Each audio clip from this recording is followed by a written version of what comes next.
साक्षात् परं ब्रह्म तस्मै श्री गुरवे नमः। स्थावरं जङ्गमं व्यक्तं यत्किञ्चित् सचराचरं तत्परं दर्शितं येन तस्मै श्री गुरवे नमः। व्यापचे व्याप्य यत्सर्वं त्रैलोक्यं सचराचरं तत्परं दर्शितं येन तस्मै श्री गुरवे नमः। सर्वश्रुतिशिरोरत्न विरचितं पदाम्बुजा वेदान्तं भुजसूर्योया तस्मै श्री गुरवे नमः। चैतन्य शाश्वत शब्दो व्योमातीतो निरञ्जनः बिन्दुनादकलातीता तस्मै श्री गुरवे नमः।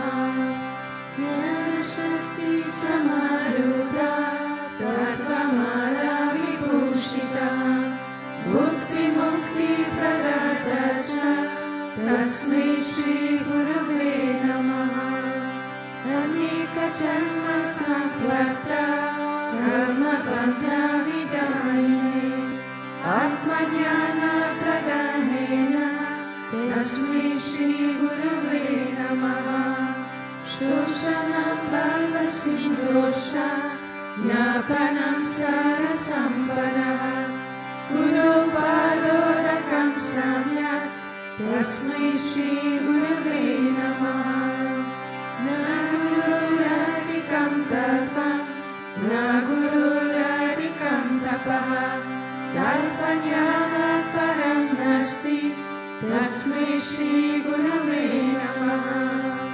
माता श्री जगन्नाथ मद्गुरु श्री जगद्गुरु ममात्मा सर्वभूतात्मा तस्मै श्री गुरवे नमः। गुरुरादि अनादिश्च गुरुपरमदेवतं गुरुपरात्परं नास्ति तस्मै श्री गुरवे नमः। त्वमेव माता च पिता त्वमेव त्वमेव बन्धुश्च सखा त्वमेव त्वमेव विद्या द्रविणं त्वमेव त्वमेव सर्वं मम देव देव त्वमेव सर्वं मम देव देव।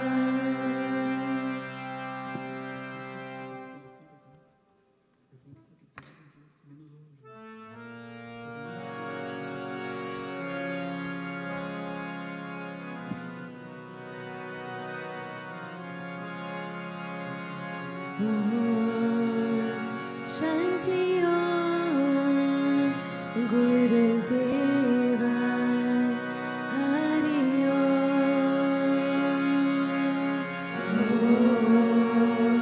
शान्ति ॐ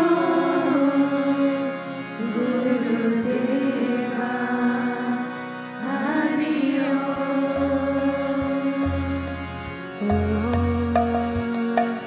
शान्ति ॐ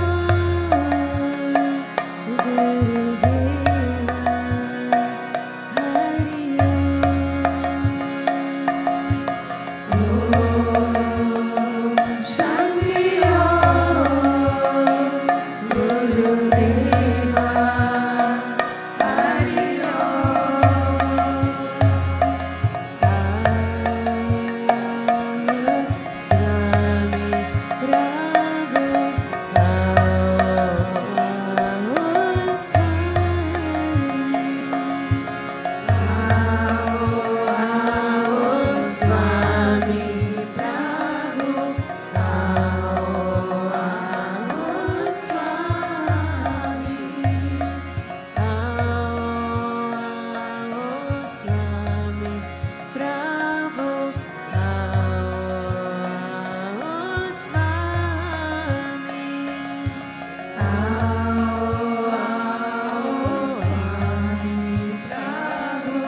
Om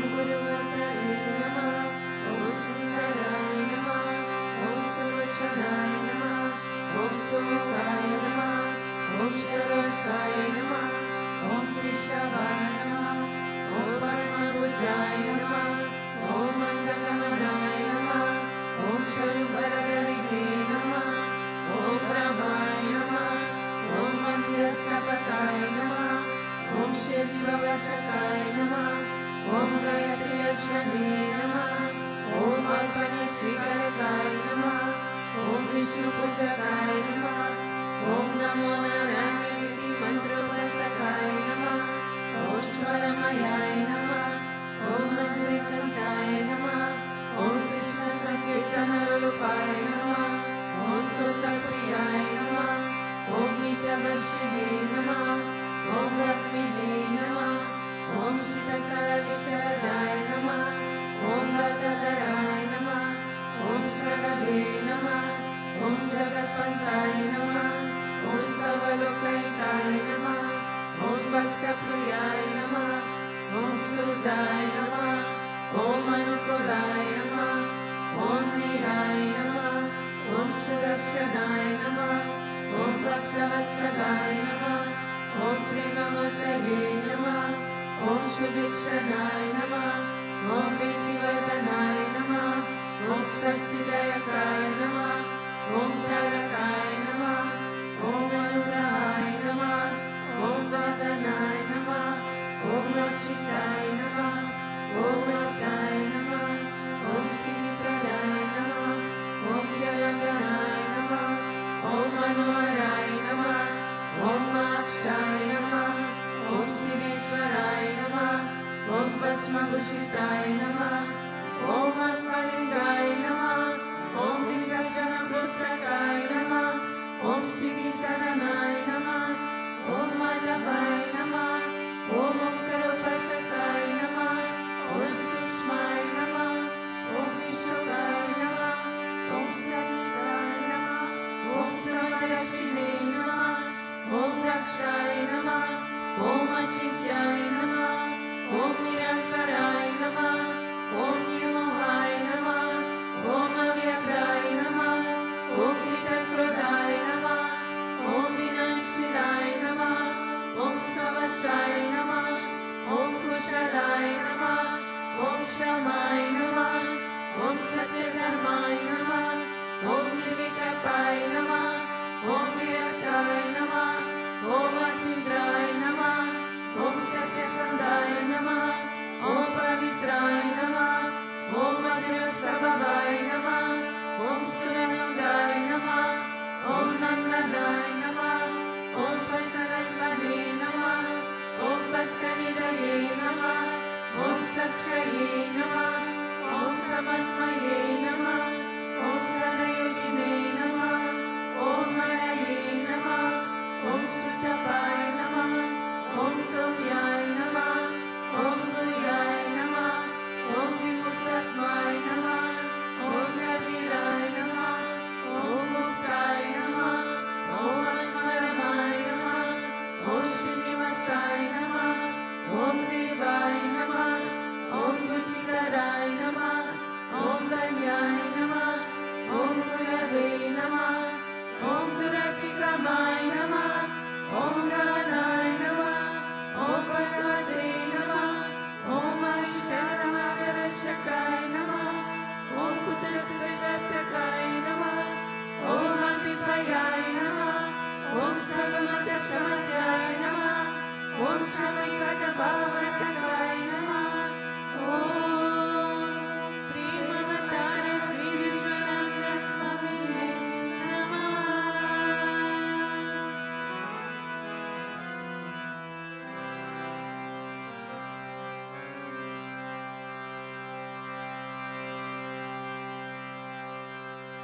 अवतु नो यतो विष्णु विचक्रमे प्रतीर्यसप्तधामादि नीनं विष्णु विचक्रमे त्रेतानि तदे परं समो नमस्य भागुंसुरे त्रीणि पदा विचक्रमे विष्णु गोपादाभ्यः यतो रामानि दारेणे विष्णु क्रमाणि पश्यत यतो मृतानि पश्पशि ईदृश्य युच सखाः तद्विष्णो परमं पदगुं सदा पश्यन्ति सूर्यः तिर्यचक्षुरा ततं तद्विप्रस्थो विपन्यो जागृवागुं ससमीपते विष्णो यत् परमं पदम्।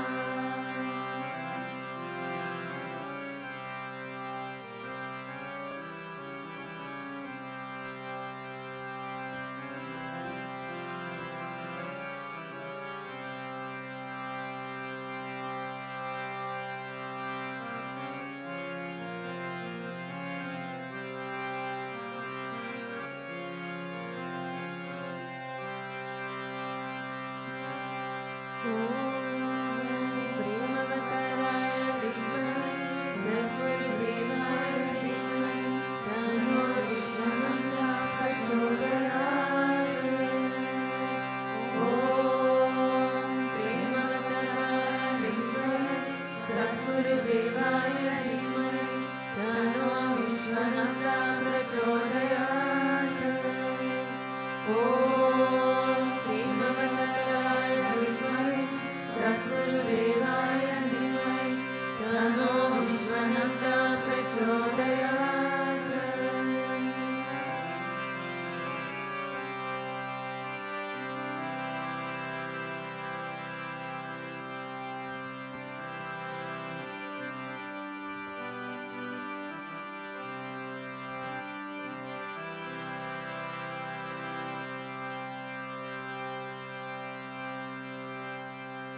Mandir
Sachchidananda Vigraha Hai Raja Raja Govinda Sarva Karana Karuna Govinda Adi Purusha Tamam Bhajami Govinda Adi Purusha Tamam Bhajami Chintamani Pakara Sama Sukha Pariksha Laksha Vitesha Surabhiya Vipalayanta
Ajnanatimirandasya Jnananjana Shalakaya Chakshurunmilitam Yena Tasmai Shri Gurave Namaha. Jai Gurudev, everyone.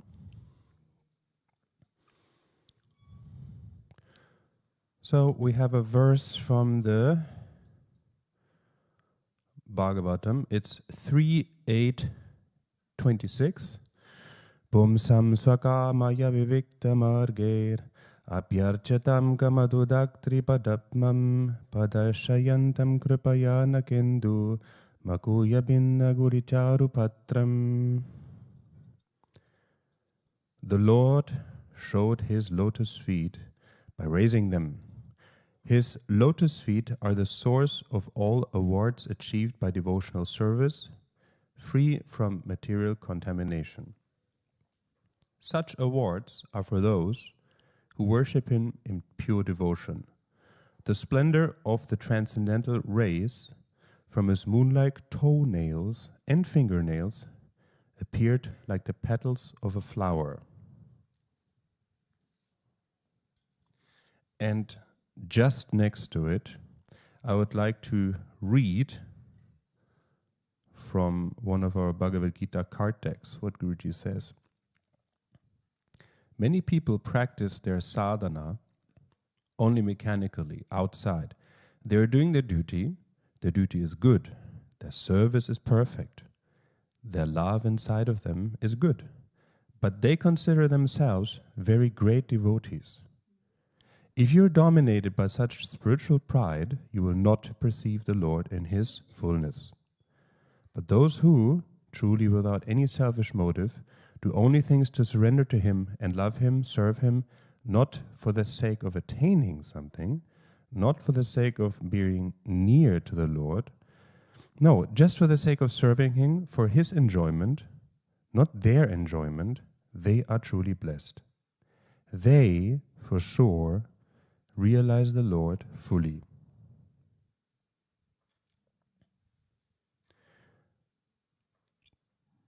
Yeah, so we have the first as a very scriptural verse, and I think me by reading it already everyone went into the mode of, yes, we know this already. We heard it maybe 1,000 times already since we have started this tradition of morning and evening satsangs.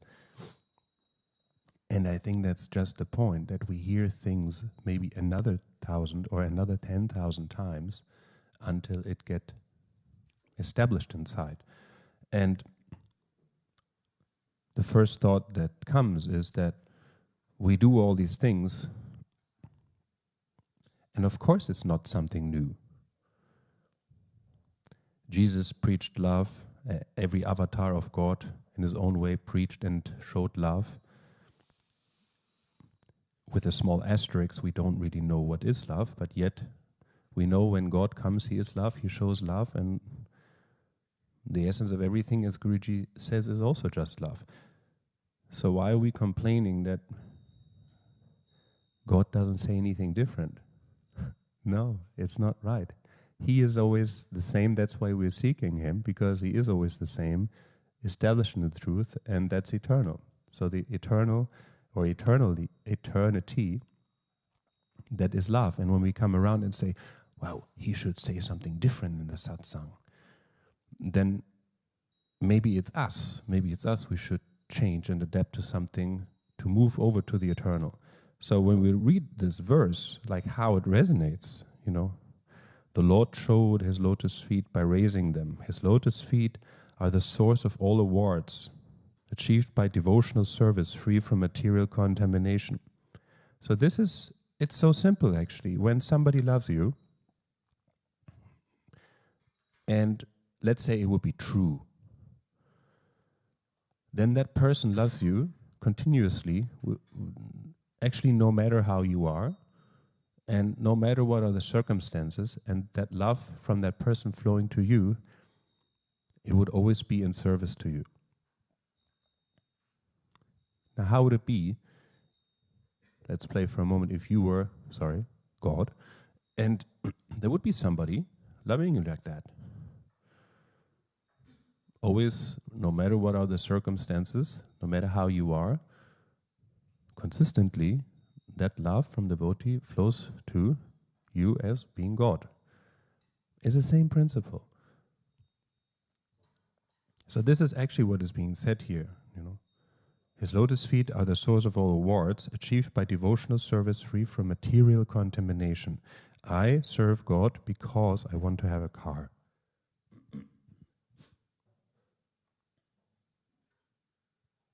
And it's very tempting because God can give a lot. No? But this is exactly what the verse says, is that, and what Guruji also says here in his own way of saying it, the true key to freedom is not only serving God, because it's actually a very long way of attaining that inside of you. I mean, until we have come inside to the resolution that we, with a good feeling, we really want to do it. Because before, it's only we have to do it, or circumstances force us to do it. But actually, you wanting to do it, you projecting your intention out there and attracting opportunities and challenges that make you go into devotional service, embrace challenges, this is not something that we readily say yes to at the first place. So to attain devotional service, to attain the willingness to not only serve, not only to serve God, but to serve God for His pleasure and not for our pleasure, it is quite a rocky path inside. And that rocky path is called Bhakti Marga. Yeah, it is what I always like to say. It is not the path of devotion only, but it's really the path to that devotion. Because that key is inside, that feeling that we want to do it. And even going a little bit deeper even into that feeling, it would mean that we want to do it really for His pleasure. And that will be free from contamination, and that will be real freedom, because how relieving is it to really not bother about our own things? When Guruji takes away some demon from us, it might be a large degree of arrogance, it might be a large degree of fantasy, it might be a large degree of infatuation or vanity. How relieved is it? How relieving is it after He has taken it away? And only afterwards we realize, oh, we didn't really need it. It's so good He took it away. It's like you have 2 cans of garbage in front of your house and you learn to live with them and say, this is how so beautiful it looks. And then the communal or the public service, they take it away. And then suddenly you realize it's actually much better like this. Yeah, so this is how it would feel to be really without that contamination. And it's not, although He says for God's pleasure, in the end, He is only serving us by saying, if you go that way of not focusing on your own needs, but become really a servant of God, really look as what would please God and not your ego, then that's the key to freedom, because then you really don't have to bother or worry about anything. And what do we want, in essence? We don't want to worry anymore. So as we don't want to worry anymore, and most of us are still worrying, we're doing something wrong. And the wrong thing that we do is that we still expect or want some things for us. And the principle of bhakti, the principle of becoming a Haridasa, means to actually start serving not ourselves, but start serving God. The moment we really do that, we leave it up to Him, because the trust has become big enough to say He will take care of whatever we need. So the more we go really into this, more we go surrender, to fully trust Him that He, with His loving hand, He will just take us through lives, and He will guide us where we have to be, how we have to be. Or is the other one, the more ignorant one, where we say, no, I don't want to do that. I rather would like to take care of it a little bit myself and not trust God fully. Yeah, so this is what it actually means to be without contamination. Now, sitting back there this morning, I had an inspiration of what I would like to add to the satsang, because now I think it's like 10 years that I've been with Bhakti Marga, with Guruji, and maybe 7 years since I live here in this ashram. And I came up with 9 points of what I hopefully learned here, or what I've experienced here over the years. And the list can be infinitely extended. You might have your own points of how to bring that list to really an infinite amount of things that we learn. It doesn't mean that I have completely 100% realized all these things, but I wanted to share with you a little bit of what I've listed here. So the first point, always in relation to that verse in the beginning, which says we need to learn how to find that devotional service, that service to God. We need to learn, we need to aim for finding it inside. So the first point, you need Guruji. So this sounds almost trivial, but what I learned is you really can't venture into the journey yourself. If you are in some way serious and sincere about reaching God in this life, me as a devotee of Paramahamsa Vishwananda, I wouldn't even say you can take every guru, although you have, of course, different devotees being connected to different gurus. But for me, it's you need Guruji as a Satguru, whereas not so many on this plane. Because only by his guidance we can go through this maze, through this jungle of the mind. Because although the teaching, the message is quite simple, just love, the pitfalls and the challenges and the things that make it really difficult, where we don't know even that they are there, those are being handled by the Guru. And I learned that really, that the journey that I've come with him 10 years now, I would have never been able to go as deeply with him as, let's say, without a guru. It is completely impossible. I probably would have been eaten by the first demons just around the corner easily. And these demons are many nature. Let's say you can blow up your ego in a way that you think you're great, and maybe the next week you are broke and you live on the street or something. This can happen very fast. Or you think you're the most beautiful person, whatever, and the next week you're in hospital and you need to stay there for 6 months. So these are all things in Maya that teach you how to be humble, teach you how to be yourself and not to create a fake image about ourselves. And in this ashram, that's what I say, with Guruji, or if we extend the ashram towards the whole Bhakti Marga Sangha globally, Guruji is making it milder. He teaches you the lesson, but you don't have to be, it doesn't have to be as rough as in Maya outside. So he often says that Maya is not as merciful as the Guru. So that's why I said, what I learned here is you need Guruji, otherwise how can you be serious about wanting to reach God? And even what or who is God? What I learned here is that by Guruji's teaching, and we all can probably agree that he knows God. He has seen him. For us here, for me, he is God. I repeat that. He is God for me. And to learn how he is, to learn what he likes, is maybe very different to what I like. And I learned that very much also, that he has a completely different taste about what he likes. One is a surprising and very positive thing is that God, he doesn't care so much about fancy and show. You cannot impress him, but he really cares about if there is love in your heart.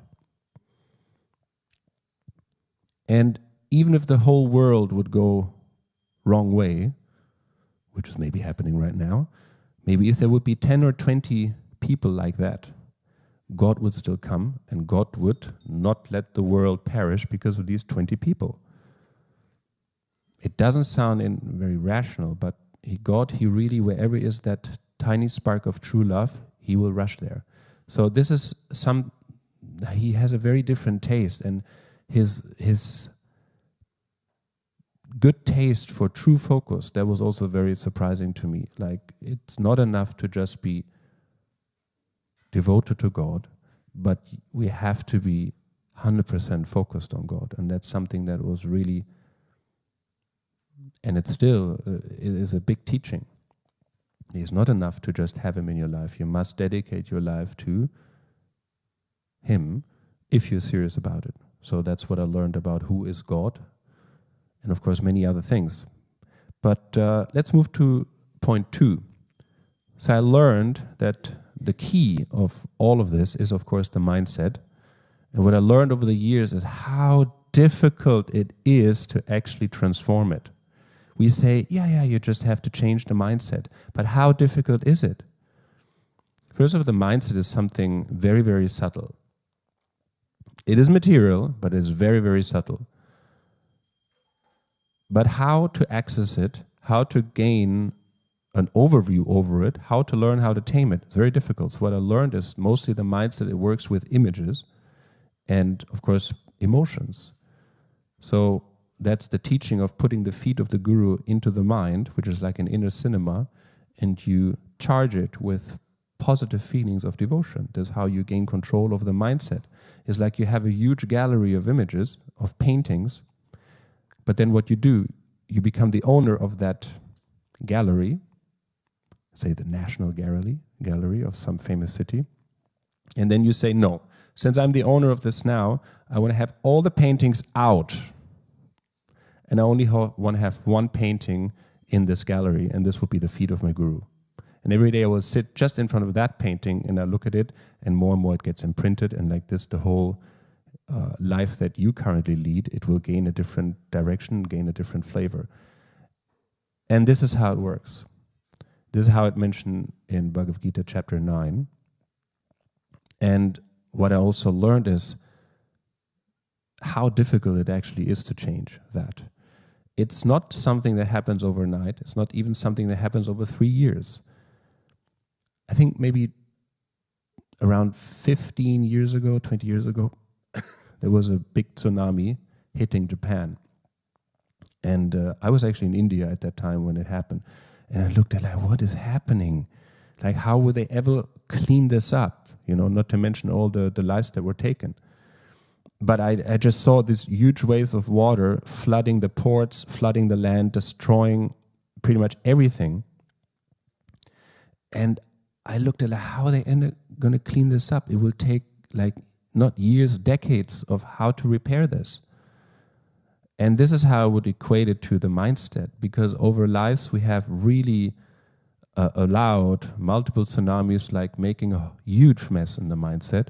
And now how to clean it up? It's not so easy really to clean up the mindset, and one thing depends on the other. You have to remove that one, and then this can move. No, before that you have to move this, and it all comes in a very irrational way. It's not so logic how this happens. Yeah, Guruji has to orchestrate a lot to make it happen. And that's why we have so many leelas in Bhakti Marga, because this is the way to get these things corrected. And here again, it's reference to point 1, you need the Guru. Otherwise, how are you ever going to clean this up? Yeah, so the mindset is key for this. And of course, the mindset, cleaning it up over the years, over the decades, using one entire life under the guidance of a Guru to clean up the mindset, it's still, then we are in good shape. Then it was actually pretty fast. No? The third point, karma yoga is actually difficult. So is there anyone here in this room or anyone listening to this recording where you say, in Bhakti Marga, I suddenly had to do something which I didn't like doing? Resonating? So we all get put into positions where suddenly we discover we don't do only the things that we like, and we don't do the things that we dislike. No, but very often we don't do the things that we like, and we have to do the things that we dislike. So the principle of karma yoga is that the fruits are not yours, it's God's. So to actually perform karma yoga without having any personal interest, without having any personal motivation into what we do, but really try to do it because it has to be done, I have found that in these 10 years that I've been with Guruji, quite difficult. Because always there's a trace of, how can I make it motivating for me? Because we also live by motivation. But Krishna actually says by karma yoga, you just do it because it has to be done, and then you leave the fruits to him. But doing it actually, I discover it is actually very difficult. And the more difficult it is, the more it shows us to how much attached we are to personal fruits. Point 4. Sometimes I wonder if I'm a devotee, because the deeper you go into the mindset, the more it shows that how selfish actually the motives are. And how does that compare to the verse which I've quoted in the beginning? Is like, you do service without any material contamination, without any personal desire for gain. Because I would say 99.8% of Bhakti Marga people, we joined Bhakti Marga because of personal gain. So we could argue that the utmost personal gain is to actually become a pure devotee, free from all these desires, because of course that's best for us. And what I learned is that actually to be a devotee, or what Guruji says is a devotee, when we talk of the Alvars, the Vitala saints, or Mirabai, Ramanujacharya, Nityasuris, all of them, or you look at Ramayana, Mahabharata, these are devotees, Bhagavatam devotees. Haribhakta Santa, the song, all of these are great devotees. And then we are here in Bhakti Marga, and I don't want to say I feel like a pig, but then how do we compare to being a devotee? And yet at the same time, this great opportunity is there to actually become a devotee. So it is kind of a paradox when I say, over the years here, I sometimes doubt, like, am I really a devotee?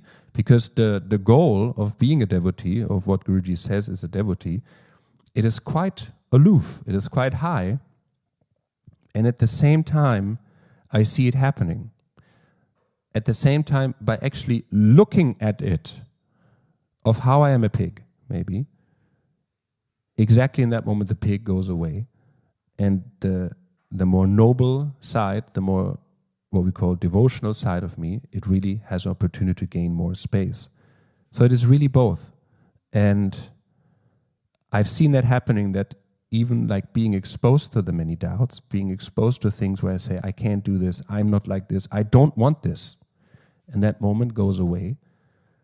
And looking at the thing, over the years, then Guruji actually is creating a true devotee identity inside of me, where I'm not so much afraid anymore of associating with true saints. It's amazing. Over the years. 5. In Bhakti Marga, I discovered you get what I call a topography of yourself. You know, when they have scans of the earth, you get a complete 3D image of what is the shape of a certain territory. The topography of Switzerland, for example. Yeah, and you see, we have the high mountains, then you have the low valleys, we have the lakes, they're this deep, etc. And what I felt is, with Guruji, I came, probably like everyone, you come with a certain self-created image of yourself. I am this high, and then I'm this low, you know? And Guruji, he says, no, let me give you a real scan of what is actually the situation. And through the years, you get quite a good topography. You get quite a good 3D scan of what's actually happening. And you see it through the situations as they happen. Because they will happen in the way how we are. And surprisingly, I discovered things where I make myself too low. He said, no. And the situation showed, no, you can go in, you can do this. And it got corrected to a higher level.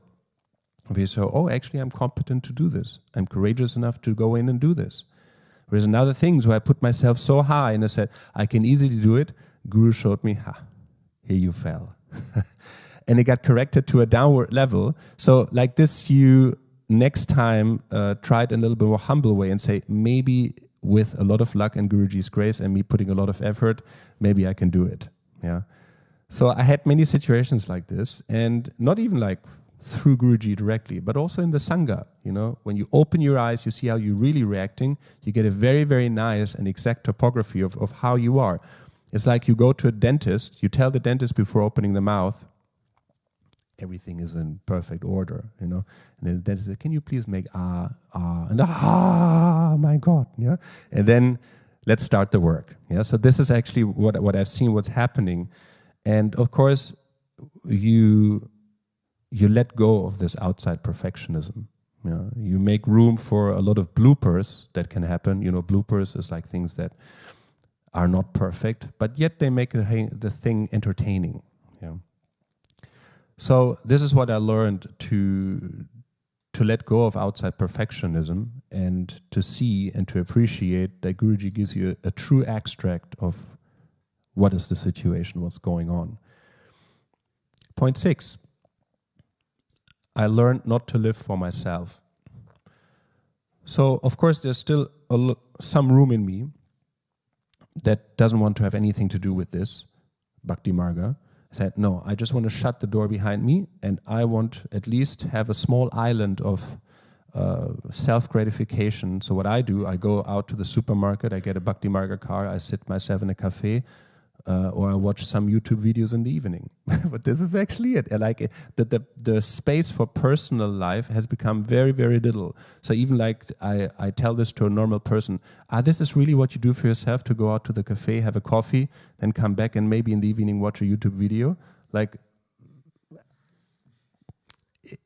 yeah. So it has come down to that small level of self gratification, and the rest I only do for Bhakti Marga, and I actually happily do it.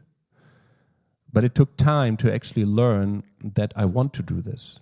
It's not that I have to do it. In the beginning, it's like, it's so much sadhana, so much seva, so many personal processes on top. You just get crushed. Yeah. But over the years, I actually discovered that I want to do this. Yeah.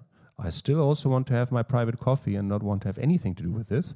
But it has become so small that actually the balance of it is okay for me.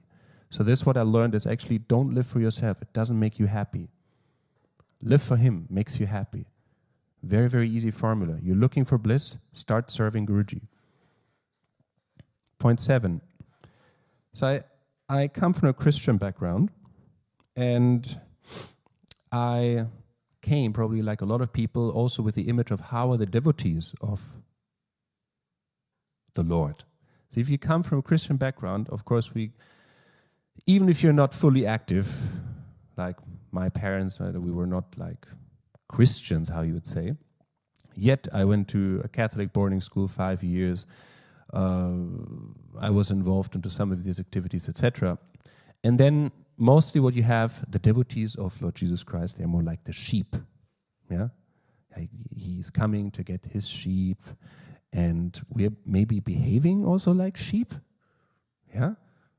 Look at the sheep, look at the flock of sheep, and you know how they're behaving. And they're also very soft. You know, I like being around them, like you can cuddle them. They don't bite you. And then Guruji made a point not far back, actually. He said, no, the devotees of Lord Krishna, they are not like this. And also Lord Krishna is not like Jesus, you know. Maybe Jesus, he had the idea to you give your first cheek and the other cheek, and then Guruji said, but rightfully so. Nobody asked what's happening after you've offered the second cheek already. And then God will crush you. I repeat, then God will crush you. And this is more into the direction of Lord Krishna. Krishna, he will not wait. And there's also like anyone who is fearing that the world could get destroyed, I think then you don't know who is Lord Krishna. Yeah? So, Lord Krishna is the one who will crush the enemy. He will not necessarily give the other cheek.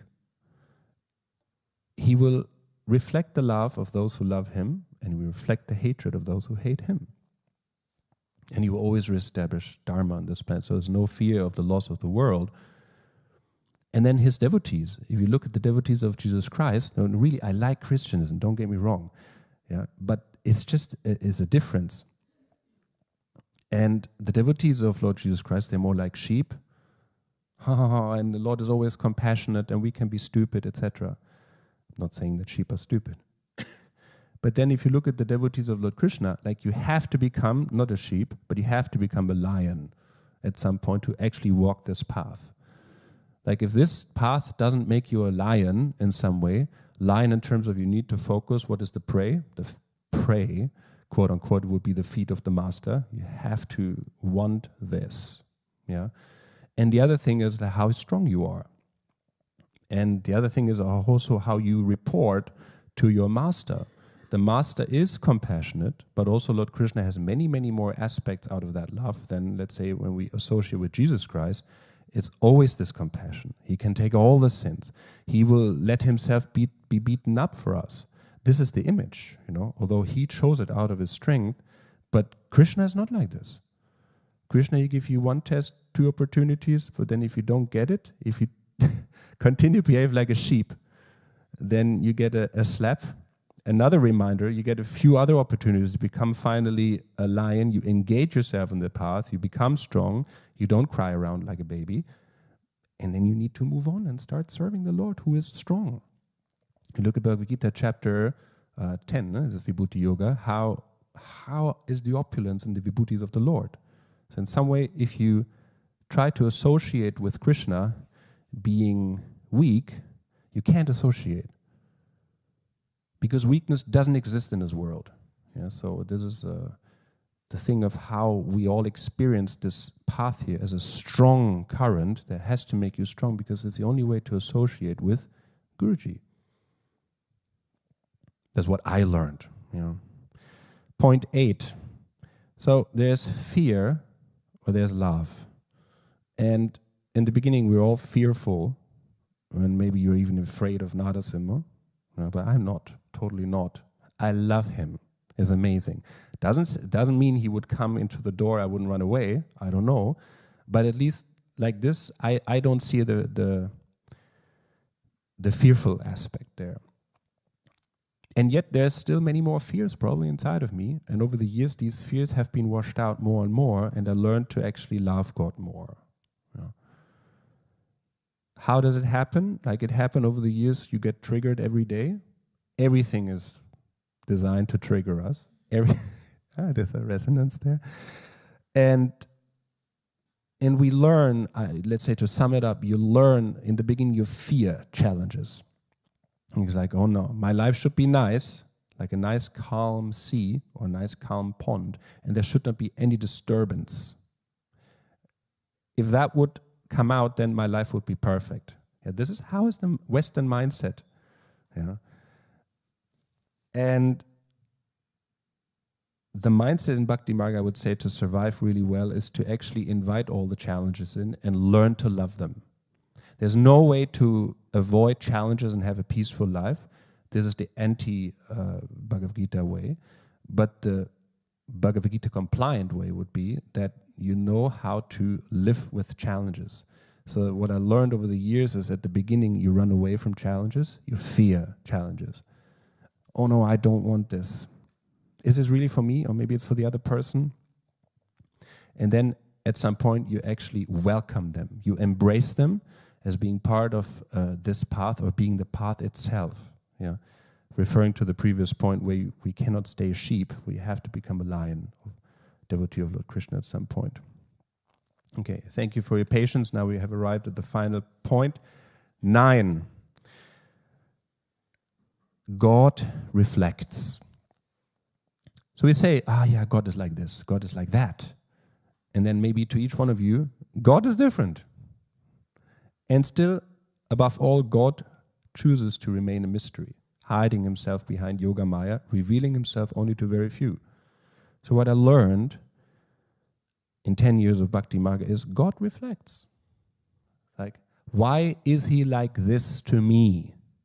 Because you are like that to him. Very simple, yeah. So if you ever have a question of why is Guruji behaving like this to me, then look at how you're behaving to him. Then you have God or Guru in the form of the Sangha. You say, I work with Guruji, but I ignore the Sangha. Now, that is so wrong, because the Sangha is, let's say, around Guruji, being the expansion of Guruji. Krishna says that in the Kali Yuga, Krishna, he incarnates in the heart of the Bhakta. Yeah? So saying that Guruji is the Lord, then we are the Bhaktas, and he is active in each one of us. So probably today it will happen multiple times during the day that we get triggered, or that the Sangha is reflecting something to you. Yeah? And then why is that so? Isn't it the other person's fault? That's what I have learned in those 10 years of Bhakti Marga. God is only reflecting you. The Sangha is only reflecting you. Yeah, in good ways and bad ways, whatever ways. And it's not to judge, but it's to say, and maybe that's good to close the satsang now. Sorry for taking long. It's to say that it's very plastic. That means it's very subtle and flexible. The moment you change, the Sangha will change the behavior towards you. It's magic. The Sangha won't remember what was yesterday if you change today. That's what I learned. It's really what I learned, that is very flexible in a way.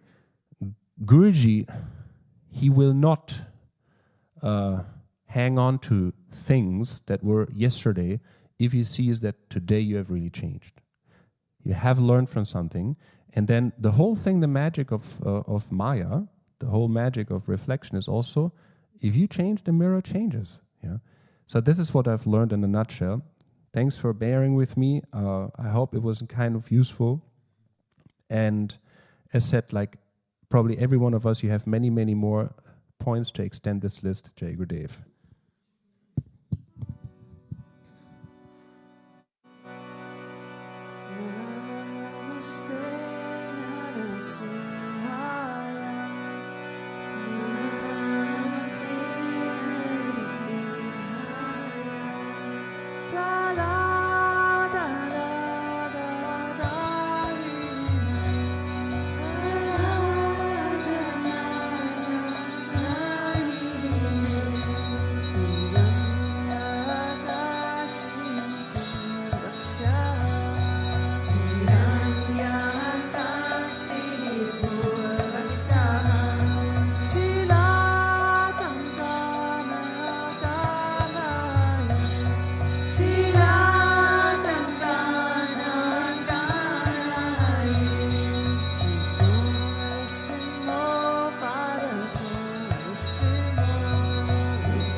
Sastani Samara Samara Vijo Mochai Mochai Om Namo Bhagavate Mahasudarshanaya Rite Tvalapita Savari Subhanam Bhak Parasmai Parabrahmane Paramjyotishe Swaha Om Shanti Shanti Shanti Shri Guru Namaha